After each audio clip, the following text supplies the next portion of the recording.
la 16ª edición de su programa El Cultural TV, en este especial, como hemos venido anunciando mediante las redes sociales, el especial de la Reforma Protestante, un día como mañana, un 31 de octubre de 1517, se recuerda la acción que hizo Martín Lutero en colocar las 95 tesis en la puerta de la Catedral de Wittenberg, Alemania. También hablaremos sobre los pre-reformistas, en sí también de la vida y obra de Martín Lutero. Vamos a mencionar a John Knox, el escocés, a Juan Calvino, grandes teólogos de aquellas épocas, siglo XVI, siglo XV, como les mencioné, de los pre-reformistas, de Jazz, de Wycliffe. Y en esta edición de hoy, lunes 30 de octubre del 2007, vamos a tener la compañía de Gonzalo Cuba, un estudioso de la Biblia y de estos temas históricos. ¿Qué tal, Gonzalo? ¿Cómo estás? Buenas tardes, Jaime, gracias por la invitación. Realmente eso es un tema muy importante para todos los creyentes, que tenemos que resaltar este tema trascendental que ha pasado en la historia, como es la Reforma Protestante. Y hoy vamos a tratar distintos puntos históricos de los pre-reformistas, reformas y post-reformas, ¿no? Y las implicancias que tiene la reforma ahora en este tiempo, ¿no? Entonces, gracias por la invitación una vez más y atento a tus preguntas y consultas. Claro, sí, en este programa vamos a hablar temas básicos, esenciales, temas históricos, temas que ocurrieron en la historia. También el segundo bloque, como les mencionó Gonzalo, informaremos sobre el impacto que tuvo esta reforma en el mismo viejo continente, en Europa, y cómo ha ido influenciando en la población, en las personas a nivel mundial, ya que la evangelización ha estado creciendo notoriamente también en nuestro país.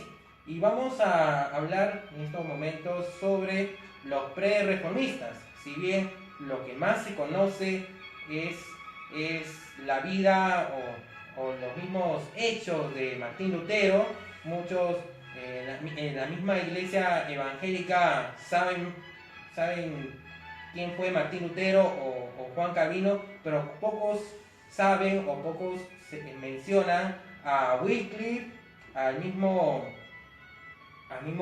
Juan Jazz, al mismo John Knox y así otros personajes que vamos a mencionar.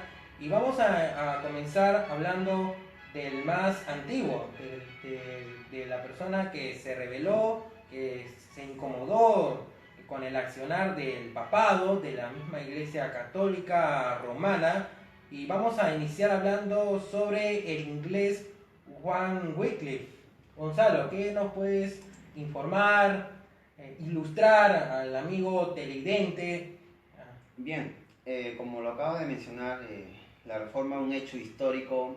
Antes de responder a tu pregunta, quería primero enfatizar por qué se hace una reforma, ¿no? En sí, en la historia de la iglesia ya habían ocurrido muchas divergencias en las cuales los reformadores estaban en desacuerdo. Entonces, desde que la iglesia en sus inicios, la iglesia primitiva fue desarrollándose, también se introdujeron otros grupos cristianos que trajeron una doctrina muy diferente a la cual se estaba enseñando inicialmente. Entonces, la iglesia siempre se mantuvo, la iglesia de Cristo siempre se mantuvo un grupo pequeño que la cual se regía las escrituras. Y entonces, la iglesia cristiana en Roma fue la que tuvo mayor posicionamiento, la cual es la iglesia católica. Entonces empezó a demandar más, empezó a predominar más. Entonces, como te comenté, que se habían introducido muchas de otras enseñanzas y prácticas cristianas a la iglesia, el grupo pequeño que aún se mantenía en pie no estaba de acuerdo con ello. Un remanente. Un remanente, como se dice, ¿no? Entonces, la iglesia católica en sí empezó a perseguir o a callar a aquellos predicadores o aquellos que enseñaban conforme a las escrituras. Haciendo un abuso. Un abuso. Entonces, uno de ellos básicamente era John Wycliffe, ¿no? Que en sus inicios se había criado en Inglaterra. Entonces, él, como teólogo, como traductor de las escrituras y conocedor de la Biblia, se dio cuenta que que la Iglesia Católica no se regía a lo que la Biblia decía, sino que predominaba tradiciones y enseñanzas del Papa en sí, ¿no? Claro. Entonces, Cuando es la misma autoridad de la Biblia, que es lo que debe regir. exacto, ¿no? La Biblia en sí como autoridad es la única a la cual se puede obedecer. Fuera de la Biblia no puede haber otra enseñanza que podamos aceptar, por más lógica que pueda ser, ¿no? Entonces, Wycliffe se pronunció en contra del papado, estuvo en desacuerdo desde sus inicios, denunció esa práctica. Entonces obviamente eso no era agradable para los oídos del Papa. Entonces comenzó la persecución, comenzó su martirio, por así decirlo, y Wycliffe empezó a trabajar más en ello, ¿no? A seguir perseverando en eso. No cayó, a pesar de que también intentaron callarlo, siguió perseverando en ello, ¿no? Otra obra impactante que Wycliffe realizó es la traducción de la Biblia al idioma inglés. Muy importante, muy resaltante, sí, porque en ese tiempo la iglesia, la Biblia de la iglesia católica, o mejor dicho, los escritos, porque todavía no se había inventado la imprenta, estaba escrito en latín. Y la gente en sí no comprendía. Exacto. Sí, muy aparte de que la iglesia o algunas personas no tenían las escrituras en el idioma inglés, solamente los encargados de las iglesias católicas podían enseñar las escrituras, ¿no? Podían predicarlo. Entonces la gente no se podía enterar de lo que decían si era cierto o no, porque ellos solamente lo leían en el idioma latín y ellos mismos lo enseñaban. Pero Wycliffe, como estudiante y como traductor de las escrituras, sabía los idiomas de la Biblia original, tradujo para que la iglesia entendiera y pudiera palpar de una manera directa lo que la Biblia decía en sí. Entonces, eso fue penado también por la iglesia católica en su momento, por la cual empezó la persecución con él, ¿no? Hubo un momento también que encontraron a todas las traducciones que él había hecho al inglés y los quemaron, ¿no? Pero aún así, él seguía perseverando y su Biblia, las escrituras no fue expandida en su totalidad a toda Inglaterra, ¿no? Solamente un grupo que pudo leerlas, pero ya estaba el primer paso, ¿no? Que la iglesia ya podía tener las escrituras en idioma inglés. Y así Wycliffe influenció en muchas personas en el mismo país anglosajón, en Inglaterra. Su movimiento fue creciendo poco a poco. Mismo Wycliffe también tuvo varios percances con los obispos o los arzobispos de las ciudades de Inglaterra. Además hubo una enemistad con el papado. Así es, así es. Es como que Wycliffe atacaba el papado, atacaba la autoridad máxima de la Iglesia Católica. Entonces eso de ninguna manera se podía permitir para el Estado papal, por así decirlo. Pero lo hacía con temas concretos. Exacto. Afirmando que la única autoridad tiene la Sagrada Escritura, la Biblia. Exacto. Lo que Wycliffe resaltaba, que la cabeza de la iglesia era Cristo y no el Papa, ¿no? Entonces todos sus sustentos bíblicos, todas sus refutaciones básicamente eran con la Biblia en mano, ¿no? Que él pudiera contradecirlo. Así es.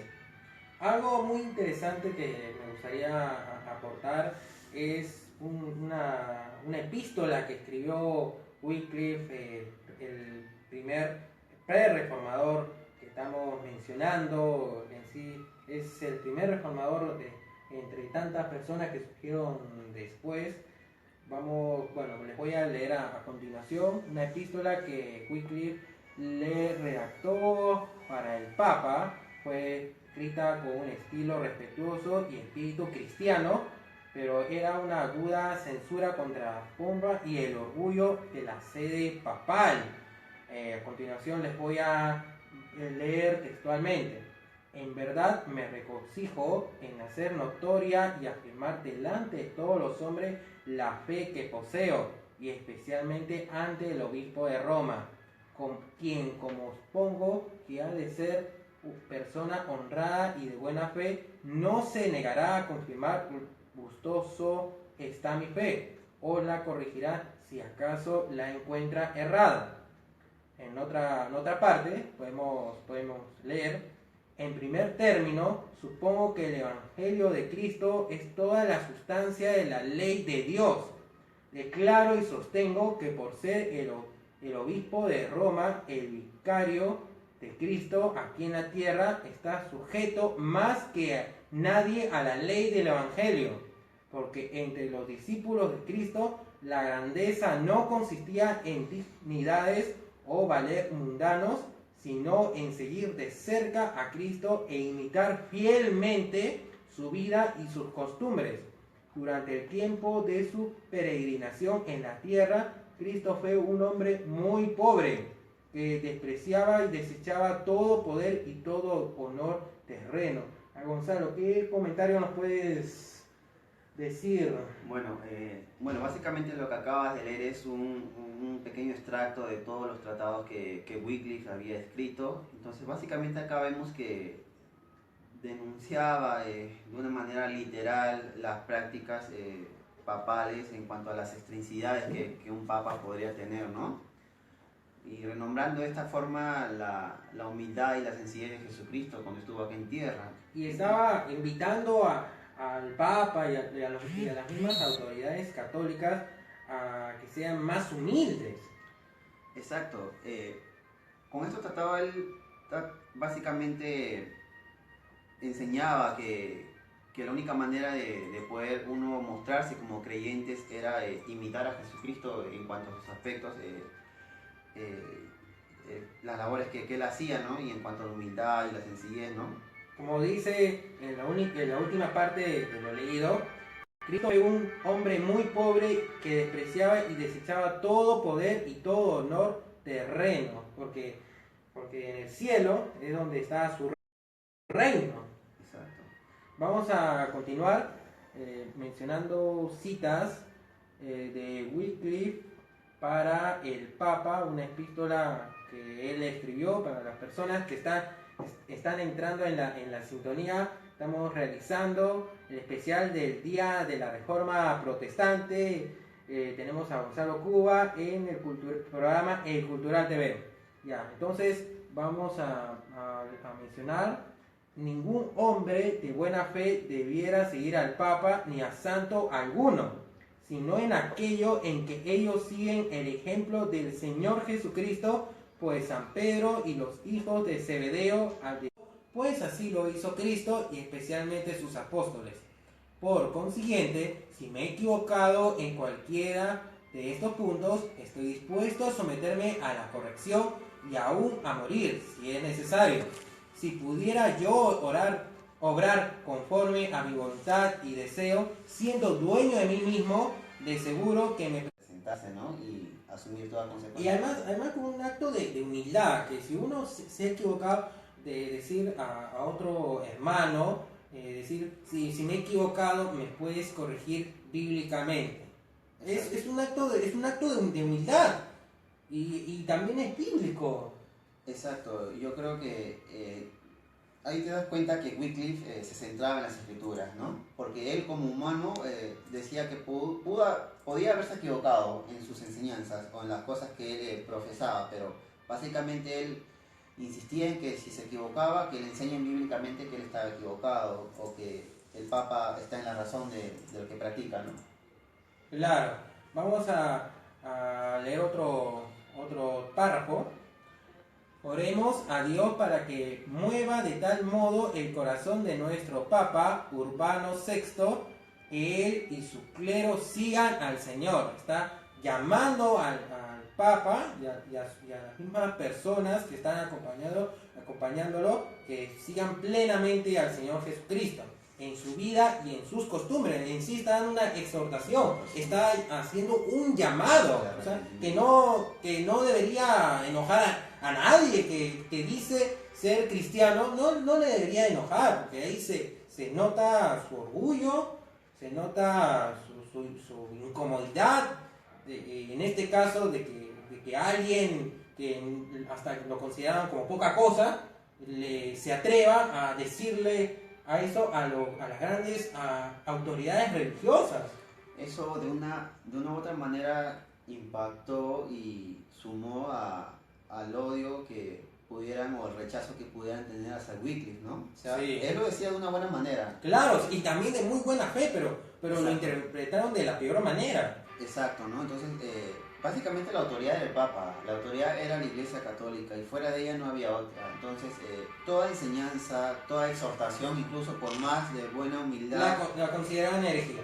exactamente, ¿no? Entonces, más tarde Wycliffe estaría respondiendo ante el Tribunal Católico lo que había mencionado, ¿no? Y obviamente, como lo vemos más adelante, como lo vamos a ver, lo pagaría con la muerte incluso, ¿no? Claro.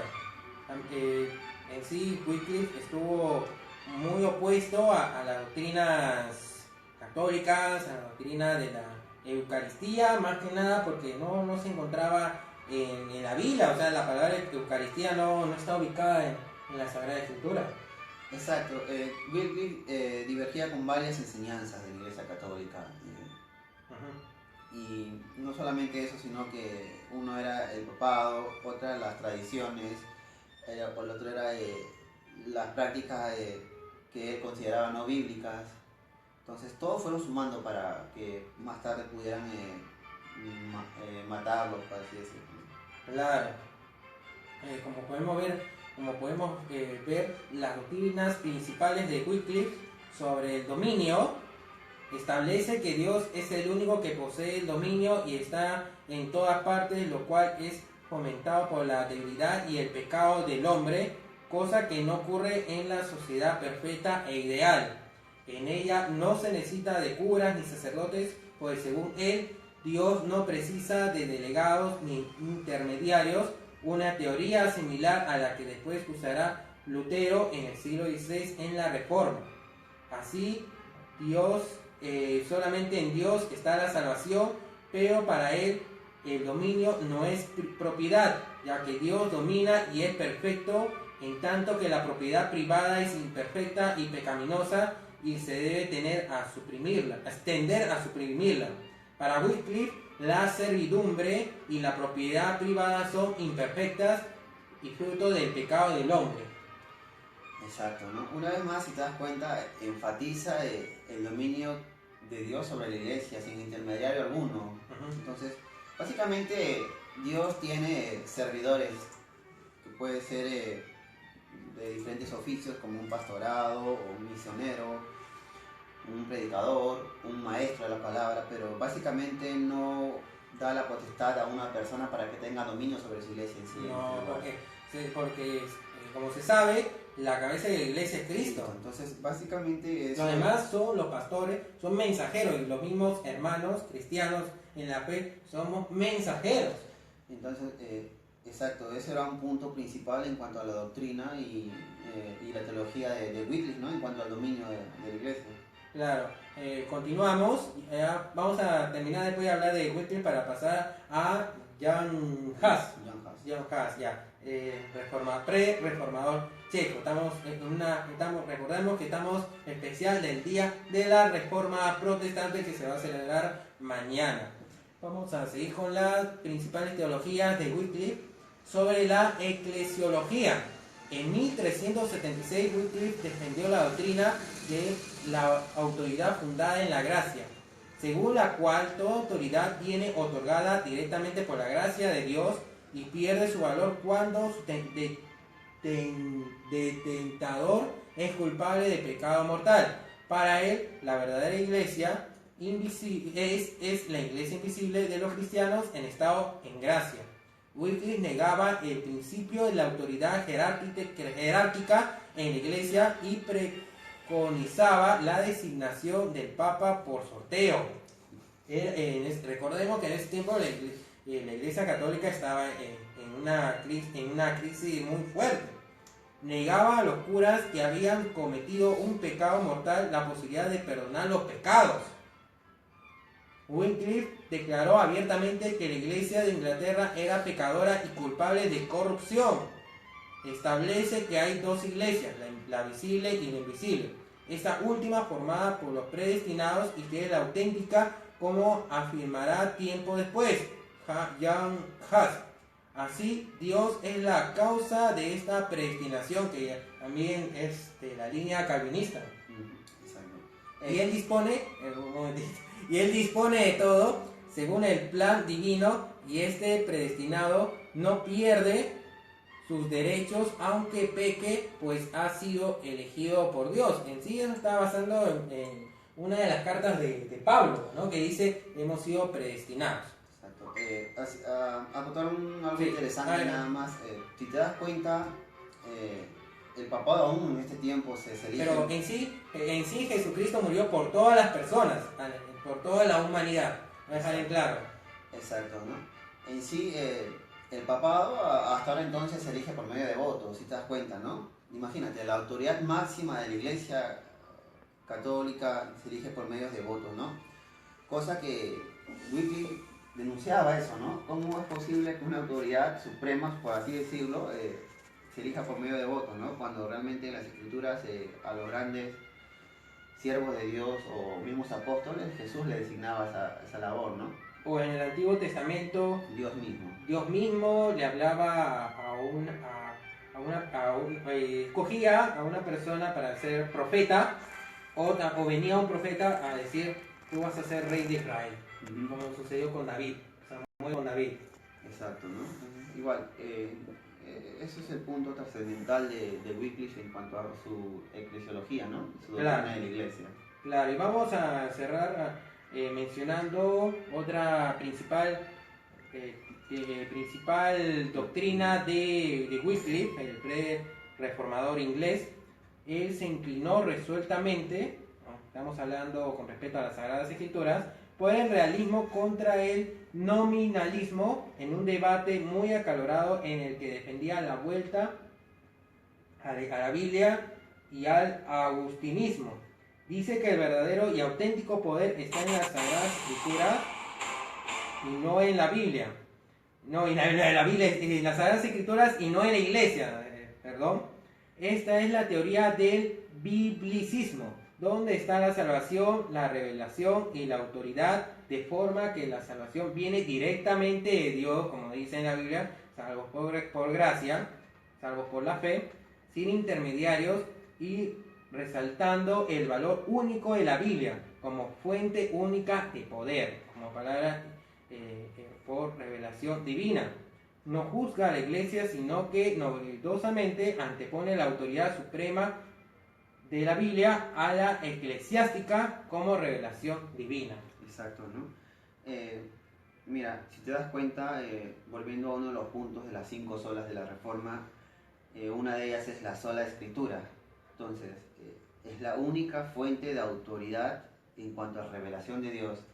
Entonces, fuera de ella, ninguna otra persona puede afirmar algo de parte de Dios, porque ya todo está en la Biblia misma. Entonces, en aquel tiempo lo que decía el Papa, eso era ley, eso se hacía. Entonces, si te das cuenta, denunciaba Wycliffe eso. Entonces, todas sus doctrinas llevaron a eso, ¿no? A denunciar las prácticas incorrectas que se hacían en iglesias. Entonces, y el papado, ¿no? Claro. Ya, entonces vamos avanzando en el tiempo para hablar sobre Jan Hus, pre-reformador checo. ¿Qué nos puede comentar de Gonzalo? Bueno, Jan Hus o Juan Hus como en español, es un reformador, al igual que Wycliffe, que estaba en contra de las prácticas de la Iglesia Católica, del papado también, incluso muy similar, hace también sus denuncias, sus protestas en cuanto a esas prácticas y sobre todo las famosas indulgencias que se practicaban en la Iglesia Católica. Sí, ya en ese tiempo, ya estamos avanzando en los años, nos estamos ubicando a finales del siglo XV y comienzos del siglo, no, a finales del siglo XIV y comienzo del siglo XV. Así es. Entonces, básicamente, un reformador más que tuvo como valor predominar las enseñanzas de las escrituras y denunciar aquellas prácticas que no estaban acorde a ella, ¿no? Entonces, por así decirlo, era muy valiente porque se jugó la vida. Se jugó la vida y básicamente murió como todo un mártir, denunciando y perseverando con su fe hasta el final.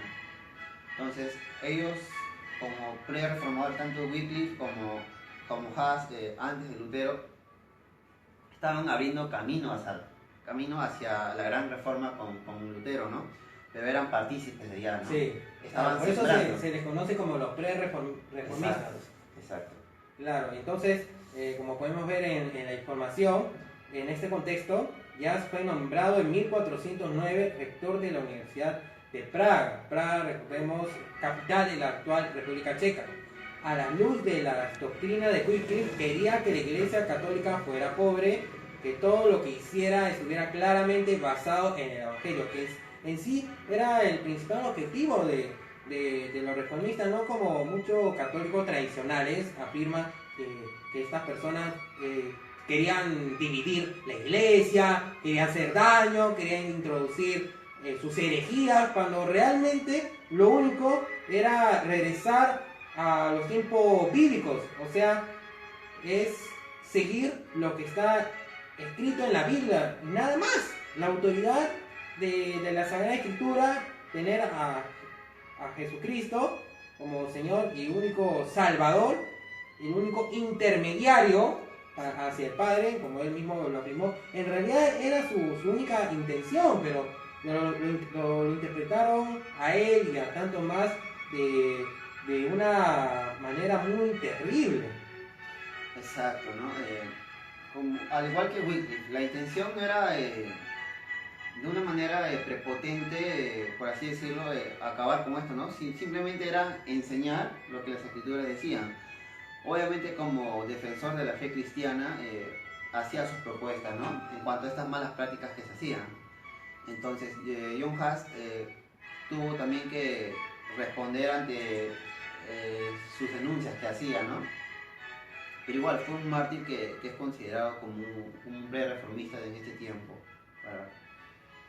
Al igual que Wycliffe, ya planteaba que la verdadera iglesia era invisible y que todos los que pertenecen a la iglesia son sus miembros.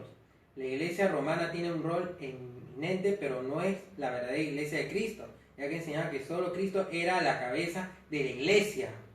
Predicaba que Jesús era la verdadera piedra y no Pedro, y decía que el Papa y sus muchos pecados y errores que enseñaba a las personas era la encarnación del anticristo.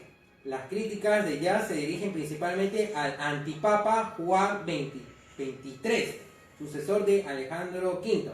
Recordemos que, como mencioné en una anterior ocasión, que en este tiempo se veía una horrenda crisis en la Iglesia Católica, vendiendo indulgencias, que mediante las indulgencias uno compraba la salvación, que en sí la Iglesia protestante lo ve como algo muy incorrecto. Bueno. Después ya fue cambiando de los mismos católicos, fueron modificando esto con el pasar también de otras cabezas, de otros papas, y ya fueron modificando este tema.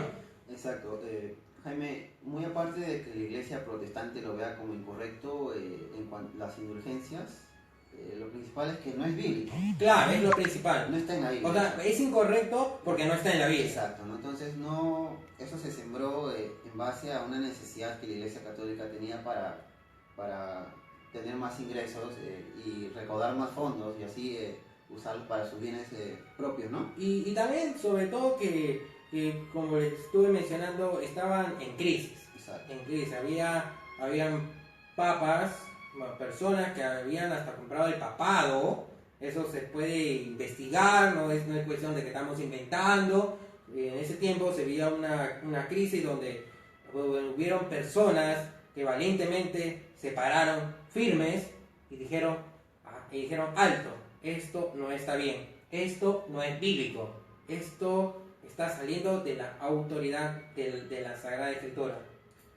Exacto, ¿no? O sea, hay algo que las personas creyentes y todos en general debemos tener en cuenta, que los reformadores no se pusieron en contra de una manera prepotente o de una manera de hacer una revuelta No, para nada. o una revolución, ¿no? Sino que ellos bíblica y respetuosamente presentaron sus respuestas y contradicciones en cuanto a lo que se practicaba en ese entonces. O sea, estaban llamando más que nada a la exhortación. Exacto. Es el principal objetivo, fue el principal objetivo de ellos y hasta ahora también. O sea, se llama a la exhortación a aquellas personas que no están viviendo una manera bíblica.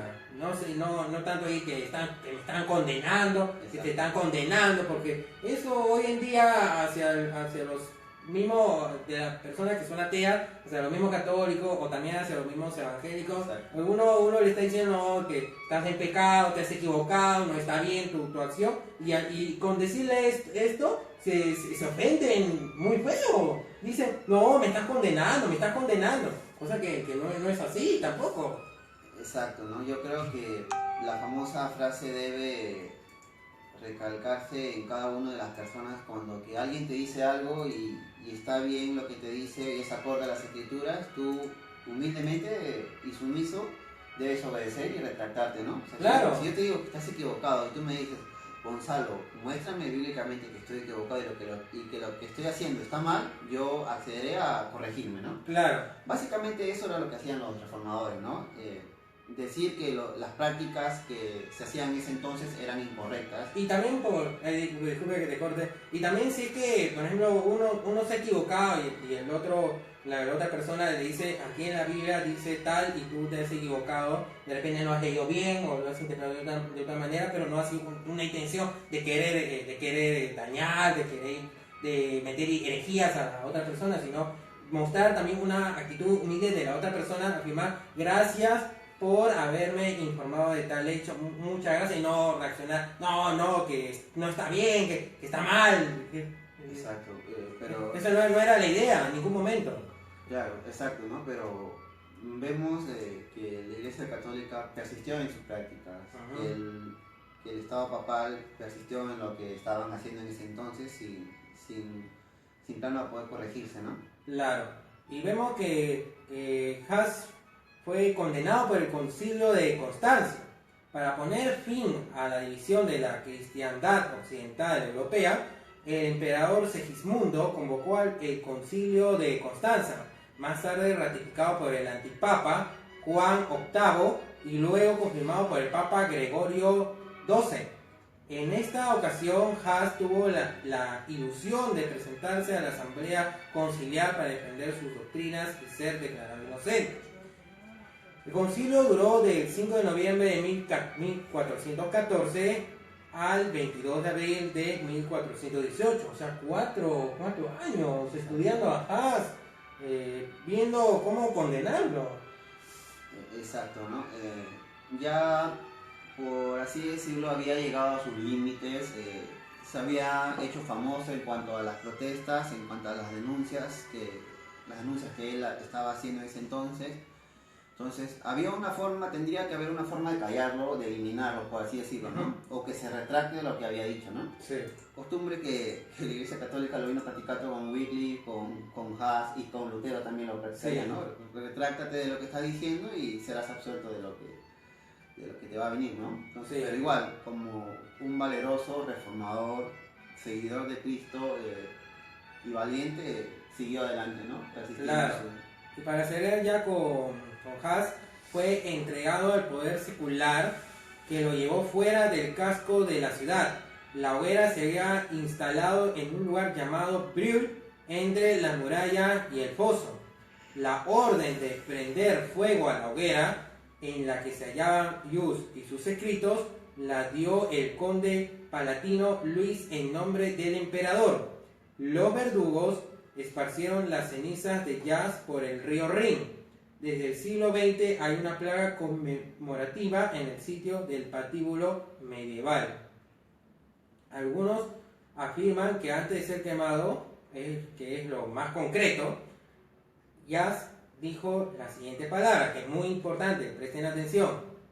Vas a asar un ganso, pero dentro de un siglo te encontrarás con un cisne que no podrás asar, haciendo una clara alusión a Martín Lutero. Claro.